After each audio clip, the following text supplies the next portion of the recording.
భర్త నిన్ను బట్టి ఎప్పుడు సంతోషిస్తాడు? నువ్వు సంతోషపరచడానికే భార్యవయ్యం.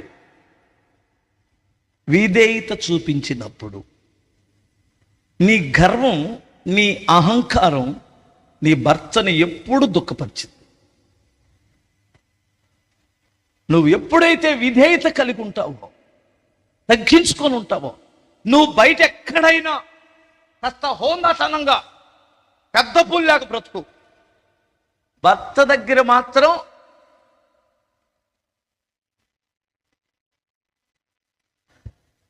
భార్య బయటికి వెళ్ళినప్పుడు ఆంటీ అసలు నోట్లో నాలక లేనట్లే, ఎంత విధేయత.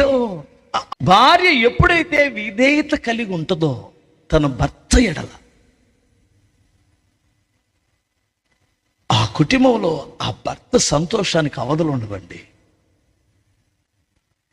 ఏమనుకోద్దే అన్న నాకు ఎప్పుడప్పుడు కోపం వచ్చింది, మరి ఏం చేయాలయ్యా అంటే, నేను అనేది అస్సలు కోపం రాని మనిషే కాదు కదా.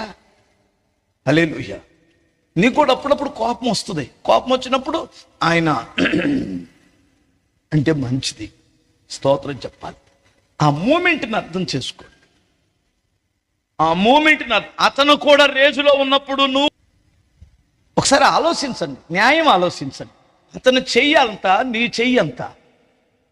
అతను బలంగా పుట్టాడు, దేవుడు అలా పుట్టించాడు.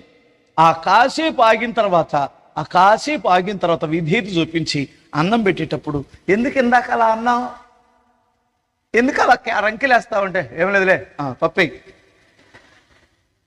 అంటాడు కదా. నీకు తెలుసు కదా. స్తోత్రం చెప్పండి ఒకసారి.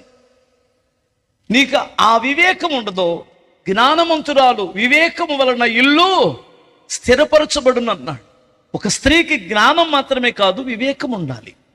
ఏ టైంలో మాట్లాడాలి. ఆ విధేయత నీ భర్తని చాలా సంతోషపరిచింది.